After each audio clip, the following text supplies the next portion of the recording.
The return of a broken soldier. John Miller, a young soldier, returned from the battlefield with a deep scar on his back and a torn heart. He had lost his closest friends there, and loneliness became the faithful shadow that followed him everywhere. He walked through the city aimlessly. The sunlight that was once bright now seemed only a meaningless gray to his life. One afternoon, when boredom and emptiness invaded his life, John walked onto a small abandoned street. His eyes caught sight of a strange sign, tied to an old tree in front of a dilapidated house. House for sale, 50 cents. John smiled slightly, thinking it was a joke. A whole house for only 50 cents? When he asked the neighboring villagers about the house, they told him it was a haunted house with many terrifying stories. The original owner had disappeared without a trace, and people who tried to enter the house all encountered strange things. But these warnings did not frighten John. He thought, what could be more terrifying than war? His loneliness made him brave. He decided to buy the house. John paid the 50 cents to an old woman from a nearby house, who gave him the key with a look of pity and a final ominous warning. Ignoring her, he walked back to the abandoned house, the heavy iron key feeling unnaturally cold in his hand. As he unlocked the front door, the hinges groaned and a musty, cold air rushed out to greet him, carrying the scent of decay and old secrets. Inside, dust motes danced in the slivers of light, cutting through the grime-covered windows. White sheets, draped over forgotten furniture, gave the room the feel of a sleeping giant. The silence was heavy, but to John it felt more like a sanctuary than a threat. This empty space was a welcome change from the constant noise and chaos of his memories. As he walked past a grand old staircase, something on the wall caught his eye.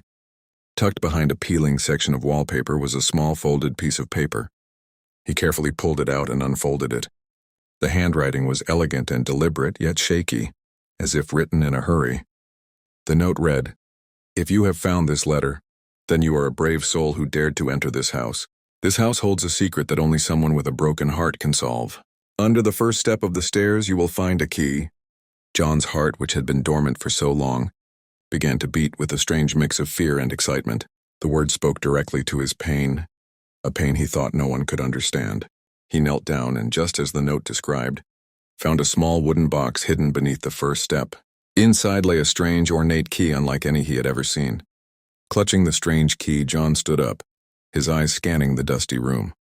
The silence felt different now, no longer just a void, but a space holding a hidden truth.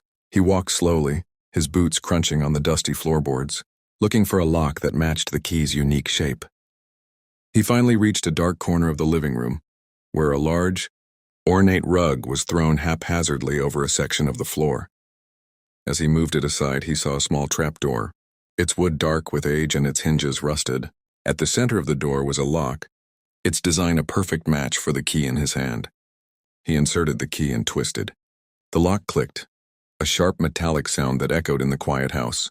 He lifted the door, revealing a set of steep, wooden stairs leading into a black void. A cold, damp smell rose from the depths, a stark contrast to the stale air of the room. John pulled out his phone, its flashlight beam cutting through the darkness. He took a deep breath, the chill in the air raising goosebumps on his arms, and started his descent. The stairs creaked under his weight, each step a small protest against his intrusion. At the bottom, he found a small, stone-walled room. It was not a typical basement. It was more like a hidden study.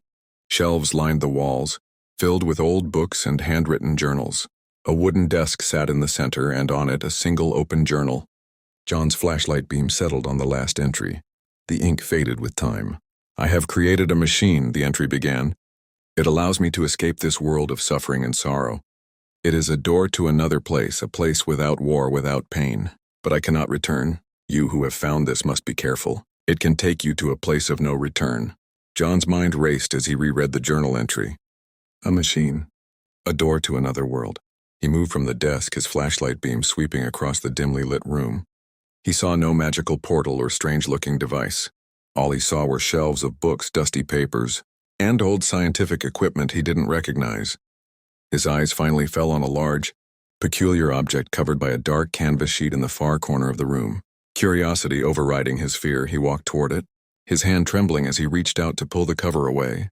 What was revealed was not a machine of metal and gears, but something far more surreal.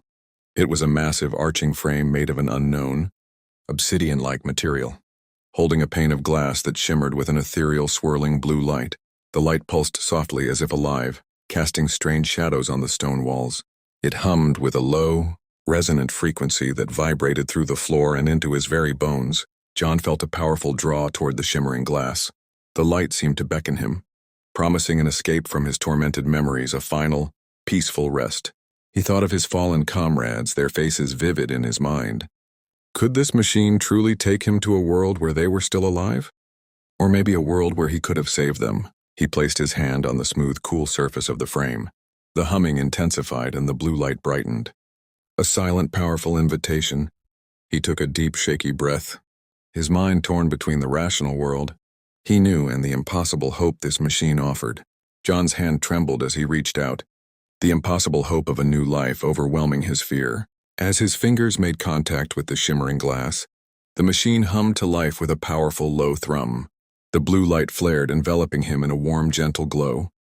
But instead of being pulled through, a new, clear message appeared on the glass, written in the same elegant script as the journal. This machine does not take you to another world. It shows you the world as it was meant to be, a reflection of the peace you must find within yourself. The light faded and the machine went silent. John looked at his reflection in the now dull glass. It was the face of a man no longer haunted by war, but one who had finally found a moment of quiet. The house wasn't an escape. It was a mirror. The greatest battle was not on the field but within himself. He was finally home,